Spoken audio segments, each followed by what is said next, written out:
All right, let's talk about something we all know and love on a hot day, the humble fan. But have you ever really thought about how it works, its magic? Let's dive in. Oh yeah, you know exactly what I'm talking about. The air is thick, you feel kind of gross, and then you flip that switch, and haha, instant relief.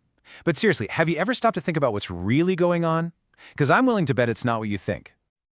Okay, so first, let's just clear up a few things. A fan is definitely not a refrigerator. I mean, there are no compressors, no cooling coils, none of that fancy chemical stuff doing any heavy lifting.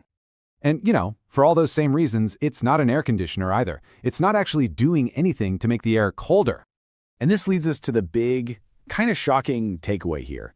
A fan does not make cold air. At all.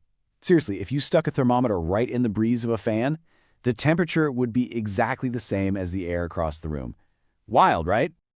So what gives? If the air isn't getting any colder, how in the world does a fan make you feel so much cooler? Well, that's the puzzle we're going to solve today. And spoiler alert, it has a lot more to do with your own body than with the fan itself. Okay, so to crack this cool air mystery, we've got to start with the basics. We need to talk about the invisible stuff all around us.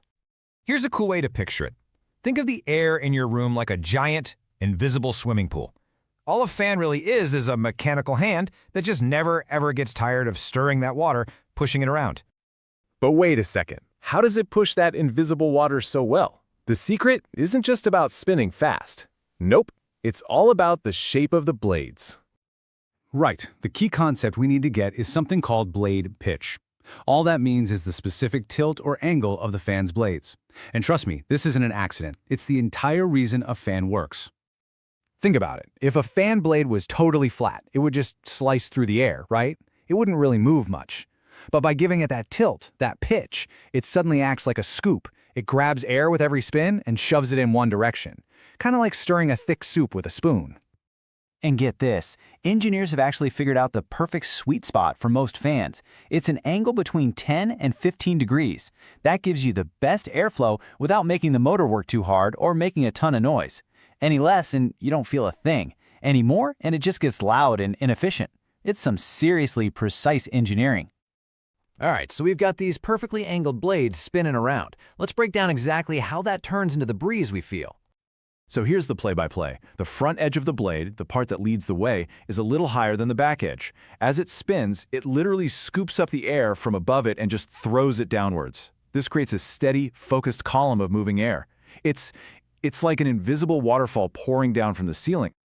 The perfect example of this in action is that little summer/winter switch on a lot of ceiling fans. In the summer, the blades spin to push that invisible waterfall of air down on you, right? But flip that switch for winter, and the motor reverses. Now, those same tilted blades are pulling the cooler air from the floor up towards the ceiling. That pushes all the warm air that's been trapped up there back down into the room. So clever. Okay, we've got it. Fans, move air. We're all on the same page. But that still doesn't explain why we feel cool. Well, get ready, because we're at the aha moment.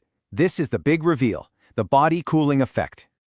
And honestly, the best way to think about it is like blowing on hot soup. Your breath isn't cold, right? You're just using moving air to help the heat escape from the soup faster.